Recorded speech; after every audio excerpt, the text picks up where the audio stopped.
I've lived in DeKalb County all my life. Only lived in Tucker about a year. The history in Tucker is well documented, from the Civil War to the railroad, all the way up to cityhood. I love history. It tells us where we've been, why we're here, and sometimes tells you where we're going.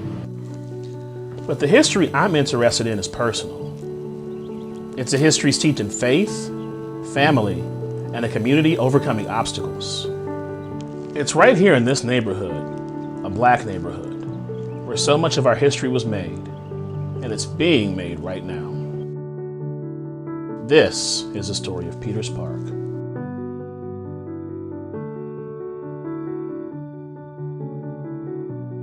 Just go ahead and introduce yourselves. Okay, my name is Virginia Gail Williams TURKS. Double hyphen voice. Yes, that's my name. That's who I am. I'm Linda Gail Clark. My parents were Aaron and Lucille Clark. They moved here to the city of Tucker. Well, it wasn't a city then, but to Tucker in 1948, and they moved from Lilburn, Georgia. They have 10 children, and I'm the youngest of 10. And I now live in the house that my father built. I moved back to Tucker in 2004 and did some remodeling on the house, and that's where I reside now. My name is Christine Williams, and I'm Christine P. Williams. That's what I use anyway. Okay. I'm Johnny Lewis Peters. Peter Park, owned by my aunt. Well, they named it after our uncle. They lived in, well, the house that's just not there anymore.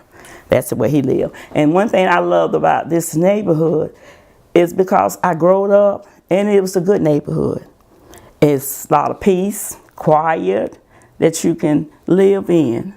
And the main thing is I moved back because after my mom and dad passed, and I really want to be back in this house. The Clark family, they used to live what we call up there at Idlewood and Fellowship, right on that corner. Okay.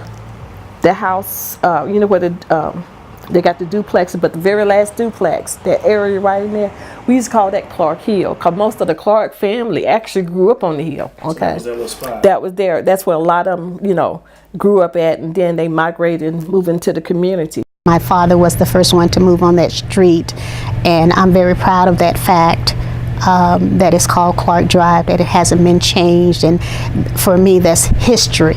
My dad made history when he did that, when he made that move there and he built that house and he bought that land. It just feels very good. I don't know how else to put it. I'm very proud of the fact that my dad was a founding father, that he came and built that place up for his children and his family. He took very good care of us. I don't ever remember wanting for a thing. So it's just very good. And the grandchildren love it. The great-grands love it. They love saying that this street was named for my father or my grandfather, and that's what we want. We want them to know this is your heritage and you have a right to be proud of what your grandfather did. And but it's a good feeling. You know, even more so now than it was when I was growing up, because you appreciate it more. Yeah, I appreciate it much more now. The family with my older uncle and their family, they was like the first who settled here in this community, and the two oldest houses is right down the street that they lived in, and they was here for the beginning of it, and so we came back here, you know, we just kind of fell right in order to be here on Peters Road. I've been here ever since I was born, 1947. So we lived, it's the house outside, well, next door. Was on the other church? Street. The church it's right church there? now. But that's our home house right there. So we lived there. And this house was built back in 1958. You know, this street was Ramey Road, which is our dad. Really? Yes, it was Ramey Road for a long time. So it was Ramey, Peters, Clark. So I think once they started building the factories and buildings up here, then they changed it, the name. They rezoned. They rezoned the area, and then changed the name, changed the addresses. I did not think this community would last, to be perfectly honest with you.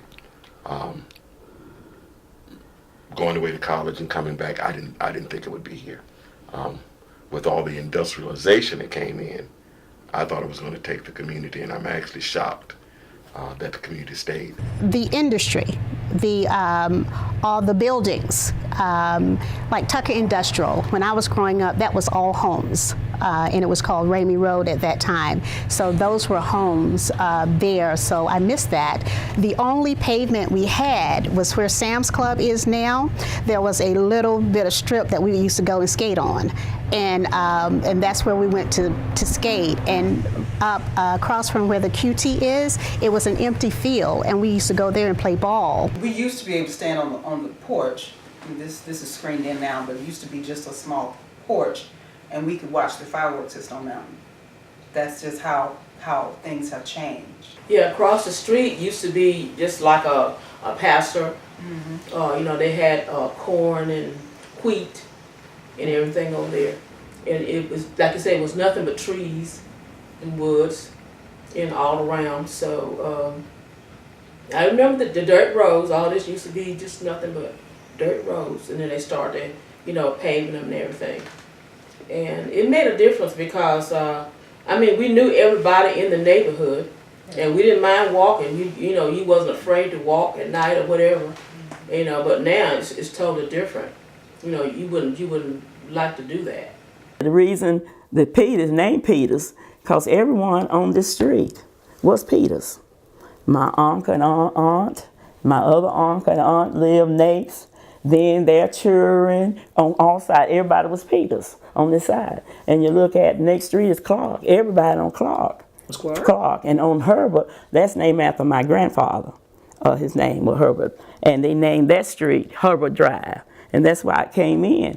But the thing that we was able to play, and it was nothing around us but trees and bushes. We just walked the street and we made things happen to us to play with. The Peters was, I'll say, the first family that was here, but growing up, everybody kind of knew everybody. Then my older sister, I was telling you, they had the baby the same time I was born. The baby was by Daniel Clark. It's like, okay. And then my oldest brother, he had children by Dora B. Clark. So everybody's kind of like Clarks and Peters. And the Williams family, I always say, you know, out of all the families here, it's kind of like just, you know, we kind of like married into the Clark and the Peters family. But we all grew up together. And like Linda Clark and I actually went to school. We grew up together. We're the same age. Okay. So, you know, we spent a lot of time together in school, in elementary school, and high school. So we grew up together. But then, you know, there was always the older sisters and brothers. Everybody knew everybody. One of the reasons everybody knew everybody was the churches. 5 houses of worship in an area just over 1/10 of a square mile. To really understand the Peters Park community, I knew I needed to start on a Sunday morning. Even with a broken heart, God is with you. God is with you wherever you go. Apostle Thomas Smith, and I'm the pastor of the Little Miller Grove Baptist Church here in Tucker. Matthew, Mark, Luke, John, Bartholomew, Peter, Thomas, none of them can claim that God allowed me to walk on water. When I came here, we had very few members because the church had been vacant for about a year or two. And a lot of the members had moved away to seek membership in other places. In 25 years, we buried a lot of seniors. And now I'm pastoring their children and their grandchildren. What's that like, seeing generations of folks generations of families like that? It's a blessing. It's a blessing to know that they are that rooted and grounded in this church. I found something years ago that it's not all in the preaching, but it's pastoring that people are looking for. And by the grace of God, that's what I've tried to provide, was good pastoring. And people needed that. People needed that, and it has paid off. My daddy kept us in church. We were all, he had this big panel truck. It was a panel, big panel, I think it was gray, and it had benches in it, and he would send us, because there were so many of us, and we would all get in there, and they would laugh because my dad would open the back door and all these kids would come out, but he instilled the thing of church and God in us, that it was important in our life and how we behaved. I remember at the old Middle Grove, and they used to have what they call Vacation Bible School. And Vacation Bible School. Right, everybody from the community would go, and they would teach us, and then at the end of Vacation Bible School, we would march around the street singing "I'm a Christian Soldier," carrying our flags, through the community, So that was something that I always remembered, I remember how they taught us and those things that, about, marching through the community. I always remember those things as a young person. We had a full staff here for Vacation Bible School. And it would go from 7 in the morning to maybe 7 at night for Vacation Bible School. And then we would have what we would call Vacation Bible School for the summer, where it would happen at night. And the parents would come in along with their children. We've had classes, they'll serve a meal downstairs in the fellowship hall. And it was a gathering place. It was wonderful. We had great teachers, and then after, each time after, there was a lady in the neighborhood that lived on Clark Drive, Miss Evans. She would always have Kool-Aid and maybe vanilla wafers or she had made some gingerbread cookies or something for us after. But in Vacation Bible School was the thing that I kind of look forward to. I think we all did. That's where we learned the books of the Bible. We just learned some extra stuff. And Little Middle Grove was my parents were a part of Salem Missionary Baptist Church in Lilburn. So that's where we attended church. But during the summer, I went to Vacation Bible School there. And as a teenager, I would visit that church when I could. The original church was really almost downtown Tucker. It was where the Longhorn is. Where the Longhorn Steakhouse. This church was originally up in Tucker, up where the Longhorn at. That's where this church originally started. And they was asked to leave without, them wanting to leave and get them up in that area. And they came over here. Mr. Cal, who owned all the land over here, donated that area for the church and sold all the land to the blacks over here. And that's basically how this community started. In 1964, they were members of this church, got together and built this building, poured the foundation, laid the bricks, and a couple of them are still here now. Those are foundational members of this church. The Peters, the Clarks, the Ramies, the Robinson, those folk have started the church. And I thank God that I've been able to just be a part of it, just a small part of the continuous growth of this church. And just going on in Jesus' name, man. I mean that from the depths of my heart. There was a sign outside said, we enter to worship, we leave to work. And what we are doing now, we're charging up the community with the same fiery service that we charge up on Sunday morning. One thing the longtime members of the Peters Park community have in common, aside from their faith, was the sting of discrimination. It wasn't that long ago that this neighborhood lived under the cloud of separate but equal. In the 60s, when they began to integrate the school, I was in the 7th grade. Myself and Linda and one other young man, Ronald Clark, we was one of the first 3 to be integrated to Brockett Elementary School. It was only 3 of us, and every family didn't, like jump on board and like send their kids. It was 3 of us that decided to go to integrate Brockett Elementary. And my father, I remember my parents talking to me about it, but they let me make the decision, and I decided to go. I just wanted the experience, and I understand it now, why I needed to do it. There was something that was pushing me in that way. That experience helped me to become who I am to be in this life. To me, it was a good thing. You know, it was hard, but it was good.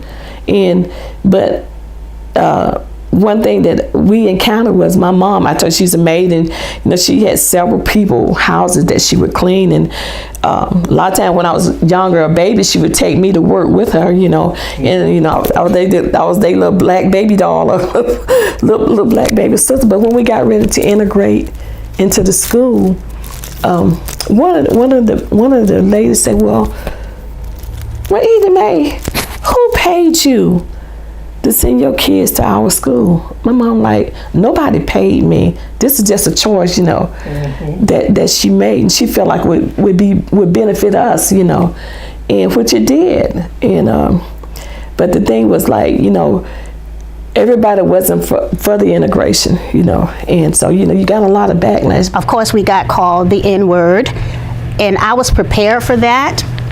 There was a little incident that happened before I started school. It was just me and my mama, and we were walking, coming into the town of Tucker, and we were walking on Hugh Howell.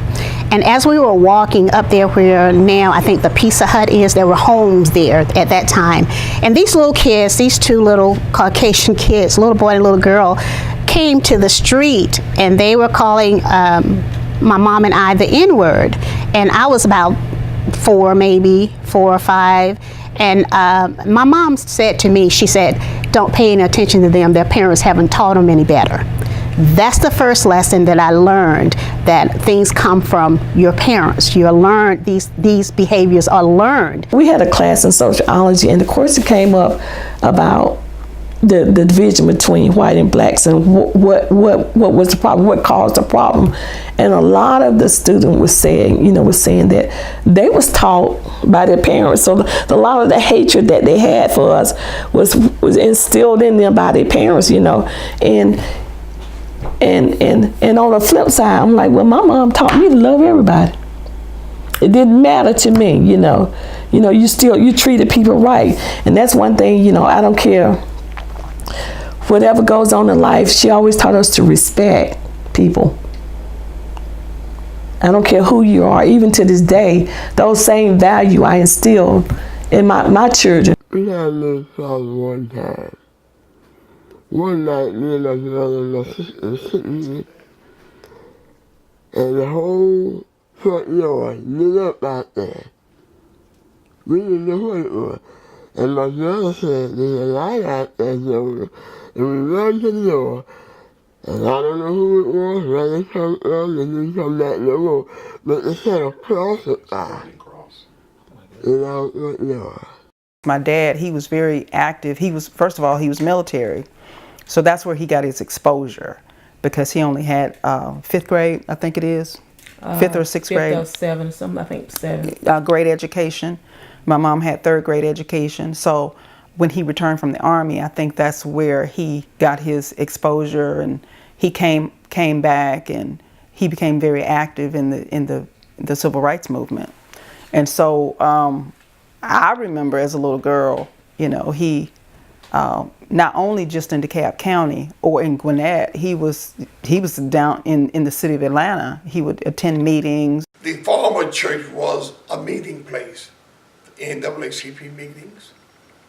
I've heard that there was some prominent leaders that came not from Little Mill Grove, but through Little Mill Grove, like Dr. Abernathy,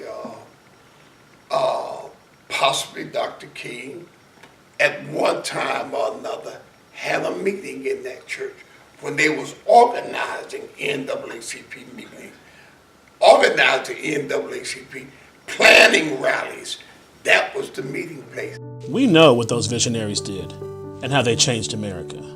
But in the meantime, Peters Park saw change. Struggles with drugs and blight, Struggles this group of neighbors decided to tackle head on. We have a nice park, but the children were not able to come and enjoy it because of an element that had taken over in our community. They didn't feel safe coming there. So it's making that park safe, doing the upgrades, and having families come in, and we want to see that park utilized to the fullest. In order to do that, then we have to meet, we have to talk, we have to conversate. I have to know, I have a vision, but I also need to know what you want.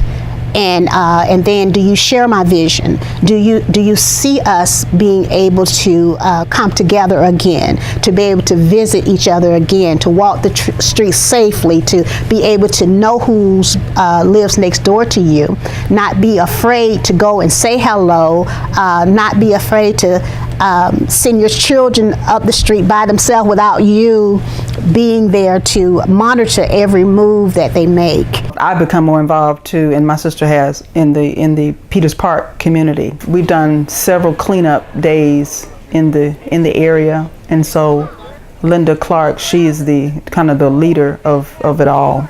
We are being intentional by doing that in hopes that other people will see, and you know, some of the elements that don't necessarily need to be in the community, that they will see that there are people that love this place, that love Peters Park community.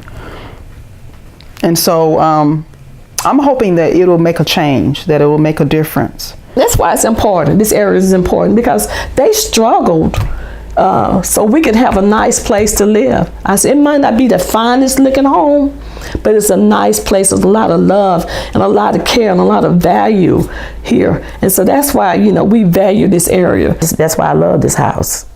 It's because of my dad and my mom, and they lived in this community. You know what I'm saying? The whole community. My aunt and Annie, you know, it was a family thing. It's a family thing. And I still keep this as family. This is family here. Everything we do, I help make it a family. It's got to be a family.